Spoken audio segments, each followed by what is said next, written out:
Hello mga mami, may nagtanong kasi sa akin ng isang mami kung paano ko daw training si Aba sa pag-inom ng water after feeding. And then kung kailan kami nag-start na painumin siya ng water. Actually si Aba po nag-start kami painumin siya ng water nung mag-8 months na po siya. So nung nag-start kami ng 5 months and a half para dun sa start namin ng solid food journey, ang pinapainom ko lang talaga sa kanya after niya kumain ng puree ay pure breast milk. And then, siguro nung before siya mag 8 months, ayun, inintroduce ko na sa kanya yung water.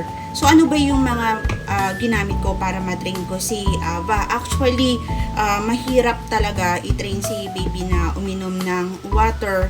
So, ito depende siguro sa baby ko kung saan talaga sila matututo. Actually, una kong binili ito from Bebeta. Kaya lang, hindi siya nagganong ka-effective kay Ava.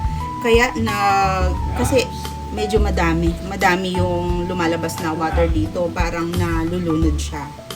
And then sumunod ko naman na binili itong merong straw. So unfortunately hindi rin nag-work kay Ava itong may straw na to.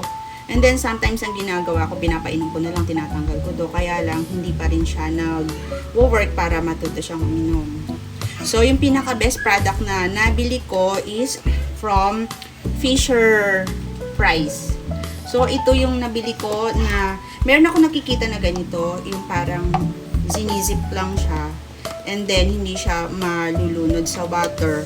Kaya lang masyadong expensive. So para sa akin kasi masyado akong budgeted pagdating sa mga gamit ni Ava. Budgeted tayo pero ang pinipili natin is yung safe sa kanya, laging BPA free. So ito nakita natin na mayroong mura, which is from Fisher Price. So ito naman, hindi siya machucho kasi dito nababalance yung water. So pag sinip niya, hindi siya tuloy-tuloy. So kung isisip ni baby to, mag-i-stop siya. So hindi rin siya natatapon kahit maraming water, kahit na sobrang likot niya, hindi siya natatapon, unlike ditong dalawa. So kailangan mo talaga siyang i-guide. And then, safe din siya kasi after niyang gamitin, pwede natin siyang itago. So, after gamitin ni baby yung straw, itatago lang natin. So, I do recommend mommy ito. Pero, nag-try kasi ako ng 3. So, hindi talaga nag-work itong 2.